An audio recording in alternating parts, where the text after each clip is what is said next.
The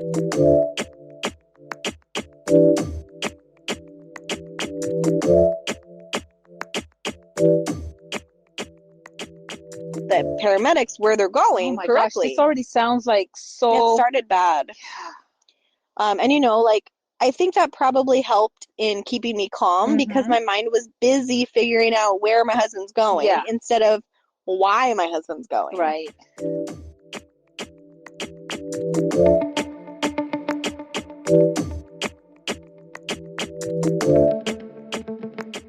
Hey, what's up? Welcome to Heal, Laugh, and Rise Up. I'm Yezi, your badass two-time cancer fighter, soul work mentor, and your favorite Latina. Hi, and I'm Amber, a chemo nurse by day, caretaker to my husband by night, all while being a scrunchy mom. We're here to talk all about our traumas and how we use them to grow, honey. So grab your drink and let's get into today's miracle and shit show. People feel like they know you through this podcast. Isn't I feel that like they're amazing? sick of me. Yeah, I'm like that. They're not sick of you. Everyone Just wants kidding. to know more. ¿De dónde saco más? ¿De dónde saco más means where else am I going to pull out stuff? I think I've said everything about my life. No, you don't shut up. You got plenty more to talk, girl. Oh. Were we just talking about this? Yeah. And I've had a person who doesn't know your story. Most people don't. People don't know. They only know what they know. So I had this conversation with you, and you were very right. You said it's not my story to tell. So I guess that's the thing. Yes. A lot of people are asking the chisme on Mike. Funny how you're saying not what happened with Mike, not him, the cheese man. Well, that's what they want. Yeah. That's all they care about. Yeah. That's why it's funny, because it's what it is. They want to be able to know the story because others don't know the story, and it makes them cool. You faced that, right, with your cancer journey? Anything with trauma, anytime someone passes away, how'd they die? And everyone beats around the bush asking that question because they don't want to come off offensive. Yeah. But they want to know. Yeah. And why do they want to know? Yeah, why? Why does it fucking matter? Why? Yeah. So I think that's a very negative thought process that we have because of people like that. And it's not 100%. Some people, they care. Yes. They want to know because they want to know how to help, or they want to educate themselves, or, it's not chisme. No. But because of that 1 out of 100 people who has ruined us, we get very defensive. Yeah, I get very defensive. Yeah. I know exactly what you mean, and it's a first-hand basis, and I can imagine how it is if it was my husband, and I'm protecting him because of the chismosos. Yeah. But there's also people that are like, wow, if they knew the complete story, they can gain so much strength from someone like you, because they see how you're living life. And maybe somebody's going through something maybe even worse or equal, and they feel alone, like they can't do it, and you're sitting here proving that it is possible. So I think for those people is what am I trying to say? Not for the chismosos, but it doesn't matter, because chismosos are going to be everywhere, and they ain't ruining. The reason people keep asking, how come you're not telling your story? How come you're not telling what happened to Mike? And like I said to you, those are two different things. Yeah.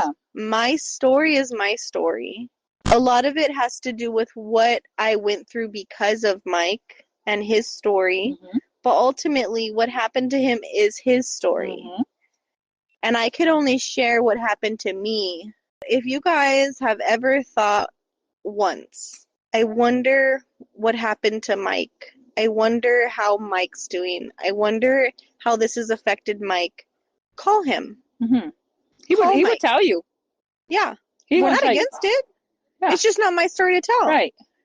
But I will admit, I have stayed clear of my story because I hear comments like what you just said. Oh, you're an inspiration. Oh, this is so uplifting. Wow, look at you. You're so strong. Those are not easy things for me to hear. They make me emotional because I don't like myself. So it's uncomfortable for me to have compliments. Right. So then if I avoid them, they won't come in. If I don't tell them. No one's going to know what a badass I am and how I'm fucking killing the game out here, going to work and being a superhero as a chemo nurse and doing all this. Yeah. I totally get why Clark Kent went by 2 different identities. I don't know. Maybe I don't get it. I feel like I understand exactly what why you feel that way. Yeah, and I think anyone who's gone through trauma and has tried to heal from it would know where I'm coming from. But I guess we're gonna cry today. I am And we're ready gonna for a be good cry. uncomfortable. I haven't had a good cry. Remember a couple weeks ago we were recording. Well, we had a great episode, guys. My phone overheated. We cried. We talked about grief, and we will have to do that again one day.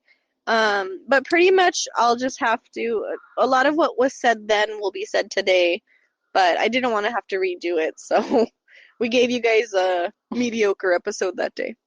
So my husband had a work-related accident. It happened in October 2019. Normal day. We had been married a year and a half in secret. We went and eloped. It was amazing. Oh, I love that. Yeah, it was amazing. It's kind of one of those things like, let's get married today. Kind of thing, exactly. Like yeah, we were out having a good time, had some breakfast with my girlfriend, and then, fuck it, let's go get married.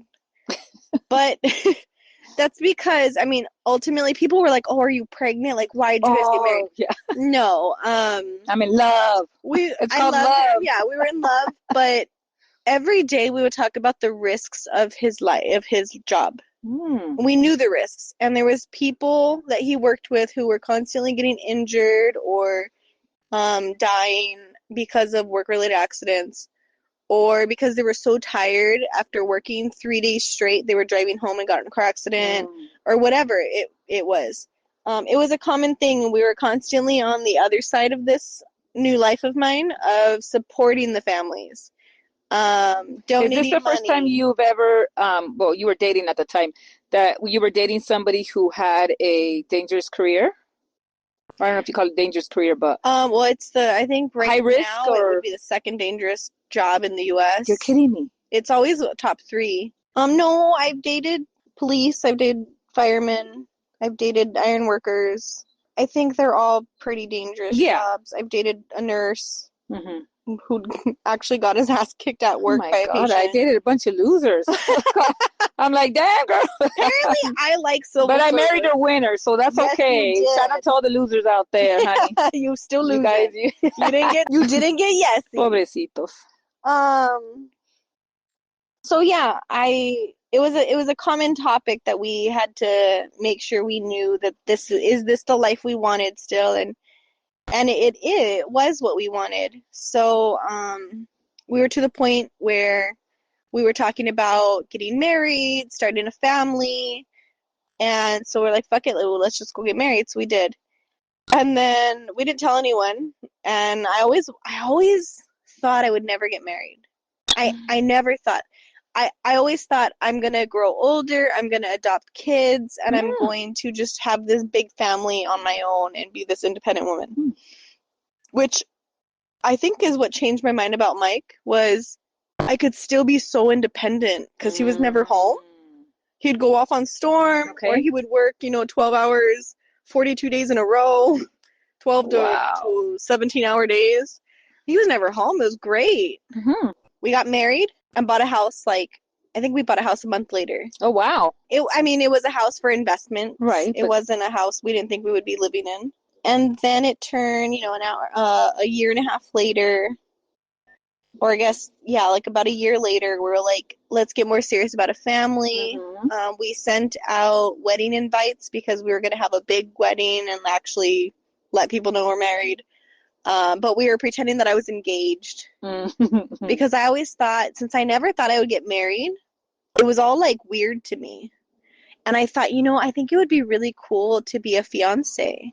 It was this new thought I had never thought about. Yeah. So it's kind of exciting. Yeah. Which I feel like maybe people have those thoughts and those feelings when they're kids looking at princess movies.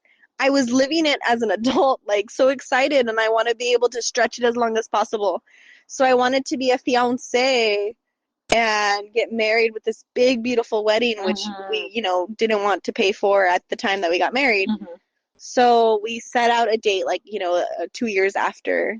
And so we had this big wedding I was planning for. I had just bought a house. The next thought was we're going to get married in front of all of our loved ones, and then we're going to try and start a family. So I told him, your job is that the type of dad you want to be? And he was like, no, I want this more set schedule where I am home more so I can be part of my kids' lives. So he started working at LADWP. Okay. Which is a different contract than these other guys work, than what he has worked pretty much all his career. It wasn't for him. So then he went back to outside contract, and that's when he had his accident. So we had a lot up in the air. Since he wasn't working for 3 months in this outside contract. So he had just started with this new job, yeah, probably I would say maybe a month max. Wow. He didn't have insurance yet. We didn't have insurance anymore.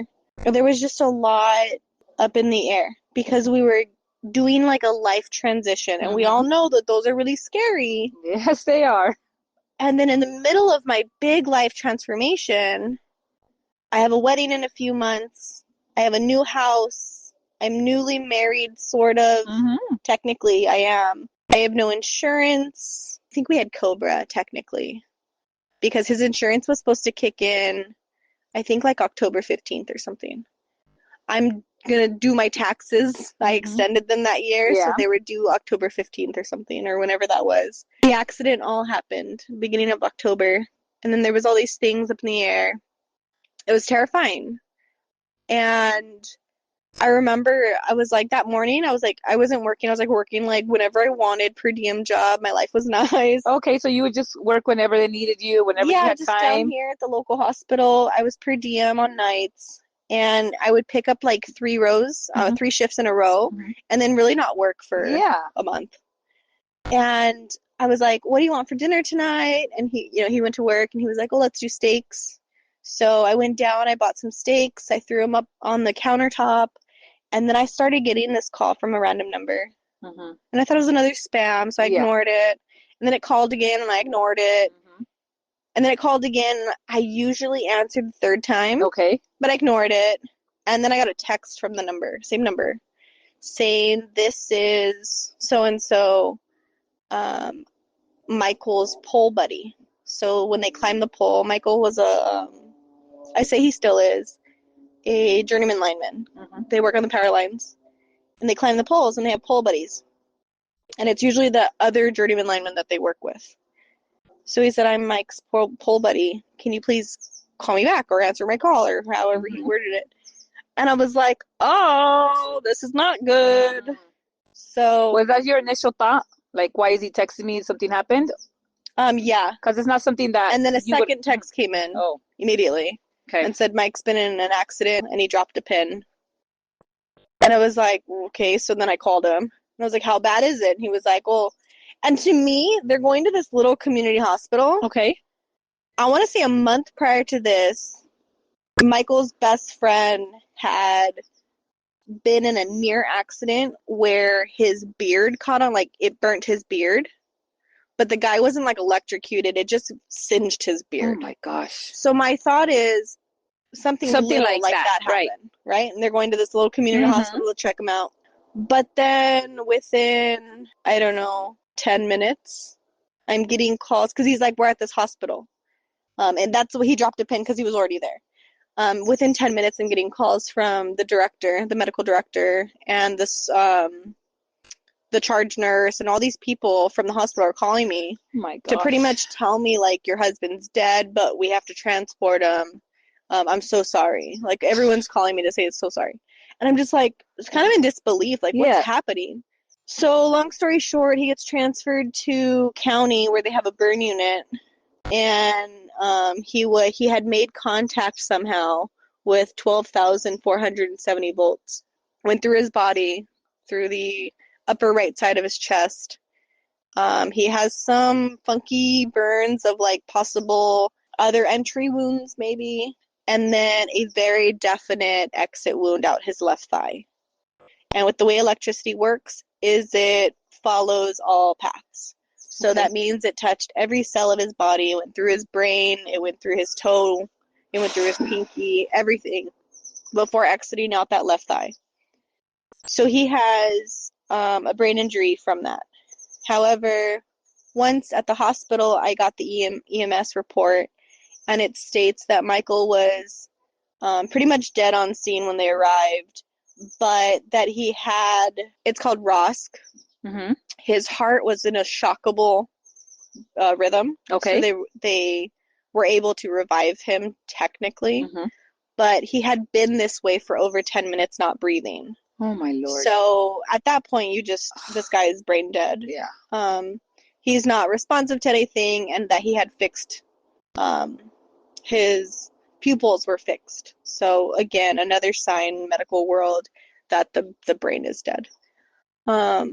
So whatever, they were doing their thing to revive him. So that this is what I was told by multiple medical people calling me. So, real question, because I'm just trying to put myself in there. You're getting all this information while you're standing in the kitchen, or is this information you get once you get to the hospital? No, I'm getting this information from standing in the kitchen to driving barefoot with I was my about to Converse say, in my did you hand. drive? How do you even I drove. I started driving to the community hospital that he was at, and then I started getting calls from other people because they were transferring him to the county. So during your drive, While you're I'm driving, still getting all this information. Yeah, and it's funny because they would call and say like, "Hi, are you sitting?" And I don't know, like I don't know if I lied to them or if I said I'm driving, but I feel like most of them weren't gonna tell me if I was driving. Yeah. But I'm not sure. I think I was honest. I remember one very clearly. It was a charge nurse called from the community hospital telling me that he was being transferred to a different, not to county. They gave me a different hospital. And I said, okay. And I was just like super calm on the phone. Like, again, no one's given me a very clear, your husband's dead. Mm-hmm. They didn't tell me that his pupils were fixed. Mm-hmm. They didn't tell me that he was not breathing for over 10 minutes. They didn't say those things. But they told me that he had been intubated and that they're really sorry. The lady that called me said that they're transferring him to this other place, or did they want him to wait so I could say bye at the community place? Because they probably will have to pronounce him en route, is what she said. Oh and I was mad when I heard this because I guess I didn't really get the understanding that he was pretty much dead. Mm-hmm. I straight up yelled at her. I remember, that's why I remember her so clearly. I yelled at her. I was like, no, don't have him like his care delayed on my account. Send him to the next hospital. Tell me where he's going. I will meet him there.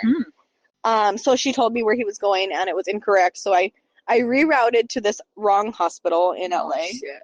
And I'm driving there barefoot with my Converse in my hand or my passenger seat. And I remember thinking like if only people around me knew I'm trying to get to the hospital to meet my dying husband, they would all move out of my way. Yes. But they don't. I know, it almost feel like everybody's in the way. Yeah, and I kept thinking like, Amber, you're gonna get pulled over if you drive faster. So drive faster. So the cops can escort you. Because then they can escort me. Yes. Yeah. Yes. But at the same time, I was also thinking, if you drive fast and you get in an accident, now we have two problems. Right. So I didn't do that. I refrained from doing that. And then the first person I called was a very sweet, kind, wonderful woman at our church. Mm. She wasn't my friend. Mm-hmm. We didn't really know each other. I just knew of each other. Mm-hmm. But that was the first person I called. And I said, she didn't answer. Mm-hmm. And she sent me a text immediately and said, I'm in a work meeting. I think she might have just said I'm in a meeting. And I assumed she was at church. She works at the church. Is there anything I can help you with? It was probably like, why is this person calling me? Because we're not friends. Yeah. Like, what do you want? And I just wrote back and I said, Mike's been in a horrific accident or something. I don't know. I just said he's been in an accident and we need prayers. Then I called or text, I don't remember. I think I called my mom and I said, Mike's been in an accident. Can someone go get the dogs? I don't know what's going on. But I knew, like, the dogs are out. I have steak on the counter, which, let me tell you, spoiler alert, my brother had to jump through the window and the steak was gone. Okay. So they ate well, girl. Okay. Someone ate the steak. Somebody ate well that day. Then I called a friend who worked at a nurse that I know who worked at the hospital I was headed to. Oh. And I said, hey, Mike's been in an accident and he's heading here. And she said, why are they heading here? This is a cancer hospital. they're not heading here, and if they are, they need to not. They need to go to LA County. There's a burn unit. I'll say, okay. Oh my I gosh. hung up, and the next person that called me, because there were nonstop calls coming in, called me, and I talked to them, and they updated me that, yes, Michael was en route, but he was calling me to, like, it was another, I think it was the doctor who intubated him, telling me which doctor was receiving Michael.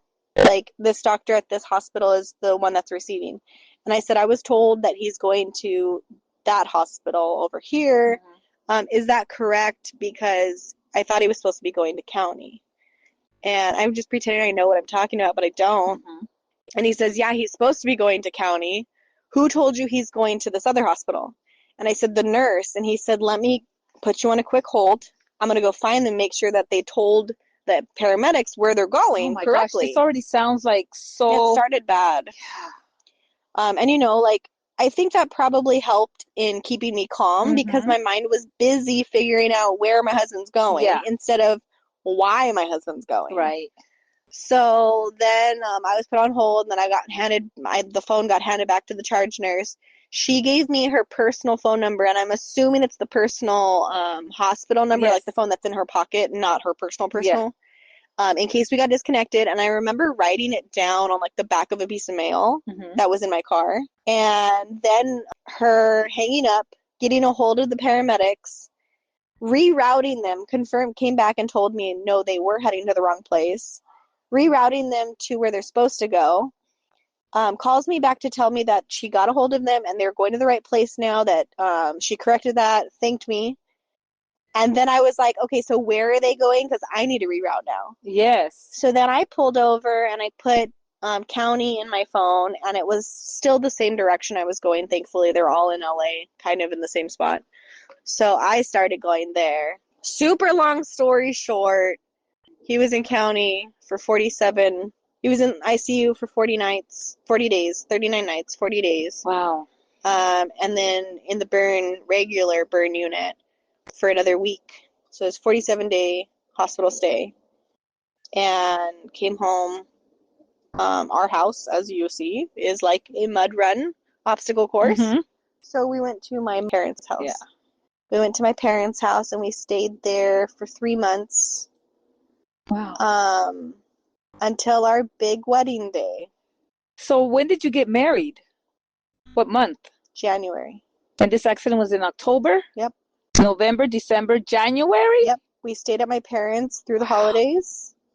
We moved home like the 2nd of January. And then we had our wedding January 18th. Wow.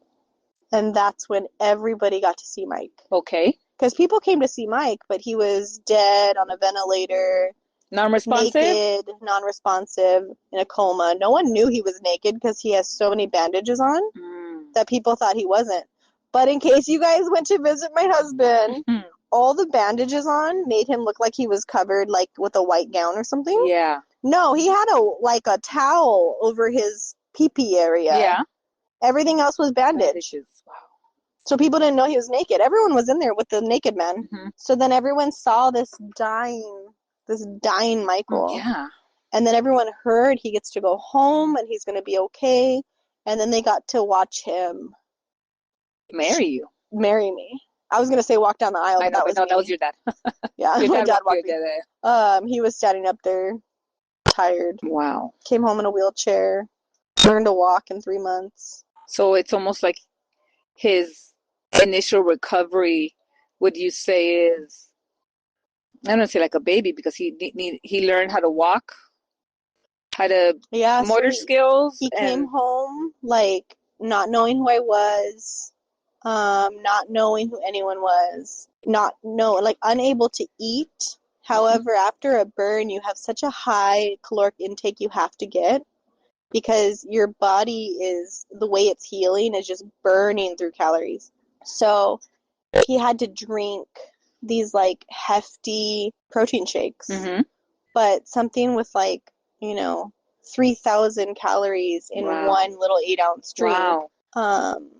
His stomach, because he hadn't eaten for 2 months, his stomach was little and he couldn't eat that many calories. Yeah. So it was just shoving thick, hefty protein shakes down his throat all day. He had an NG tube. He had 6 chest tubes draining all the blood and fluids out of his chest. He had many, many surgeries. So he came home and I was like packing wounds. I was his wound care specialist at home. There was a lot that went wrong. Yeah. Like he was supposed to go to a rehab. And here's a question, and if it's too personal, we understand. Do you remember what he said when he first woke up or opened his eyes and was able to speak after he was intubated, so he couldn't talk. Yeah. But he was intubated for 3 weeks. Now, people that don't know what that means, He had a tube down his throat breathing for him. Okay. For 3 weeks, 2.5, 3 weeks. Okay. Because that could add complications to the cells in your tongue and pretty much kill your tongue. They recommend at a certain point, if we don't think you're going to be able to breathe on your own, then we trach you and we move that tube from your mouth to your neck. So they make a hole in your neck and they put it through your neck to help you breathe instead of down your mouth. Yep. So then, he still wasn't talking or responsive at all by then. So now it's in his neck. And every now and then they would come in, they would take all the meds off to see if he could wake up and check neuro response. And there was none. And they'd put him back on. The only responses he would have is they were assuming he was just in too much pain because his blood pressure would go skyrocketing. He would start struggling to breathe more. So they would just kind of like put him back in a coma. But he never really had any signs of life aside from struggles or death, like dying because of how bad it was. And that's like one of those things that I'm sure that when you're going through it, you're in shock, survival mode, with everything, that it's almost like, I don't know, like a blur. I guess, I don't know. I'm trying to see where you are. Obviously very sad, very everything, but you have to stay aware of like, okay, I have to pay my mortgage and I have to go do this. Like you if you had help, but you still are, life is still, I guess my point is, life is moving around you. Yeah. Which, I mean, I'm trying to tell it more as my story and not his. Right. So yeah, I'm there. My husband is dying. I'm being told that you need to call your family, you need to say goodbye. I'm also getting phone calls from the tax people saying your taxes were extended and they're due the 15th. You need to sign the paperwork I emailed you. We haven't heard back from your husband. We were in the middle of refinancing to buy a different house or a second house that we were going to also invest in. So I had the loan officer calling me, hey, we reviewed everything. I need you guys to sign this paper. And it was like I had to play this almost like triaging my life. Yeah. Okay, taxes, they're important. Let me handle that. So I handled it. Clearly, we're not investing in the house right now. So I had to tell her, hey, Michael's in the ICU bed, practically dead. Please leave me alone. Yeah. But there was so much up in the air. I had my wedding venue. You had your wedding, right? So my venue called while I was there in the hospital. So I never left the hospital. And by never, I mean I left, I think, 6 or 7 times. You're spending the night there. They're being very nice to you, letting you do what you needed. Good. The nurses and some of the doctors became like family. Oh, that's sweet. Yeah, it was impressive. So the wedding venue called and said, hey, sorry to do this, but we're going to have to cancel on you because we're selling the property. Oh. So the venue itself canceled. But that reminded me, oh my God, I have a wedding in January. I need to call all my vendors and cancel them, which I just deposited and made deposits and like reserved all these things and made all these contracts.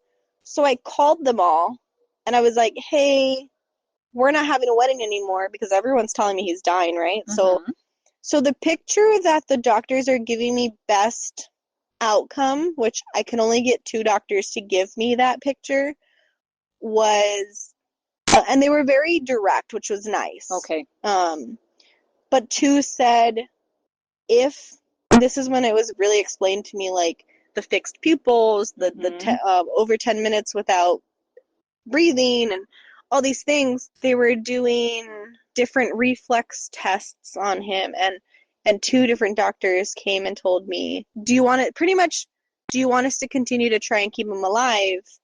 Because the look of life after this accident is going to be poor quality of life. It was very weird. There was just so much. So anyways, I tried to cancel my vendors, and none of them would let me cancel. They wouldn't let you cancel even after you told them everything that happened? I told them everything, and it was one of them let me cancel, but all the other one, and he was a very nice friend of mine, probably why he let me cancel. Everyone else was, well, you signed this contract, and you know that pretty much you can use the credit to schedule something at a later time. But we're not giving you your money back. But you're not getting your money back. So there was that. And now I'm thinking, okay, well, I'm out all this money. But at least, and I remember thinking, like, this is a sign from God, Mike's not going to make it, was at least I got my wedding venue, which was the most expensive thing, back on their account, not mine. Okay. Right? They canceled on me. Yeah. And I just remember thinking, like, thank you for this. It sucked that it got canceled on, because my thought process was, well, shit, what if this didn't happen? I would have, like, not had a wedding venue. Yeah. But it was beneficial to me. So I was, like, very thankful for that. But it also made me think, is this a sign that Mike's not going to make it? We can't have a wedding anyways, and it's helping me, you know? Yeah. Which I had a lot of those thoughts too. And then he came home. So I spent, 46 nights sleeping in a hospital next to my dying husband. In the ICU, which was 40 days.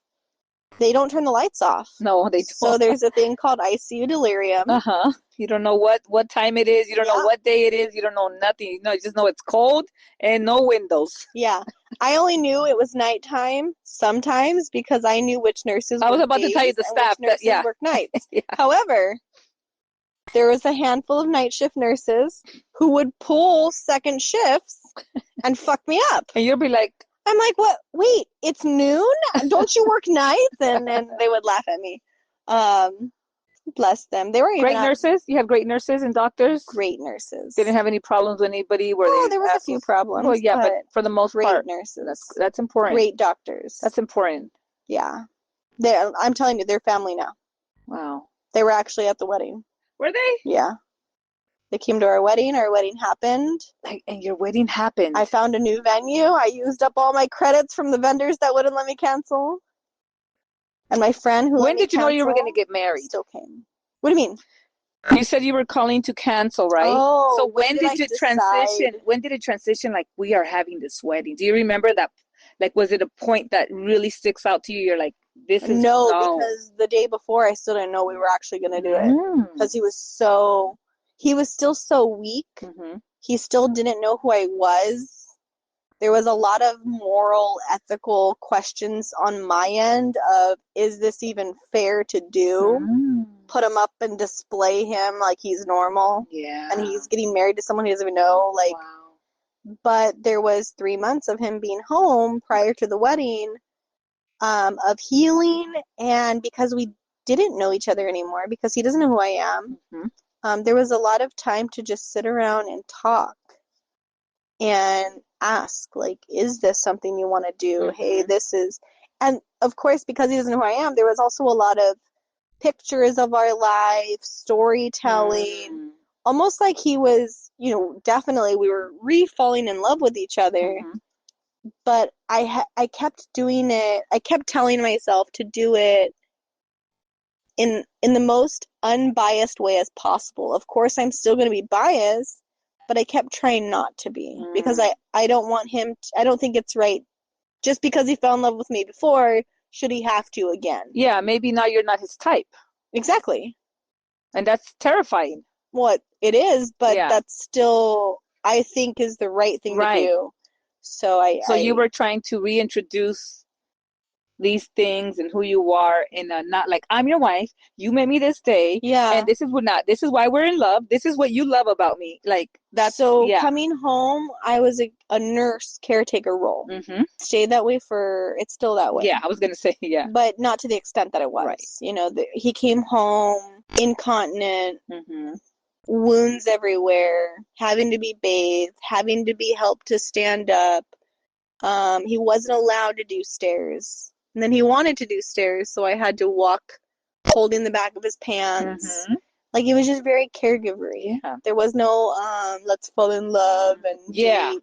Yeah. None of that. So we got married, and then we had a baby. Mm. And everyone just thinks, oh, yeah, he's still, Mike's back, and Yeah. everything's back to normal, and everything's great, and we don't have to worry about Mike anymore. Right. But that's not reality. Yeah. Nor is it for his spouse or his support. Mhm. My life changed. I'm not married to the guy I married Yeah. in secret. Yeah. You know, when I married that person, I used to call him Michael. Mhm. And he's not Michael anymore. Yeah. It's very sad. Well, I think we're gonna need a shot of tequila tonight. Yeah.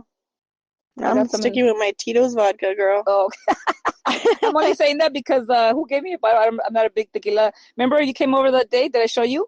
No. I've been trying to. You're hiding your tequila from me? No, I'm trying to pour it down people's throat. I put it out on the little. Oh, you did? Yeah, you were trying to have me take shots, you said. Because Yes, I'm not I a do tequila remember. drinker. I'm also a vodka drinker, so I'm like, who wants tequila?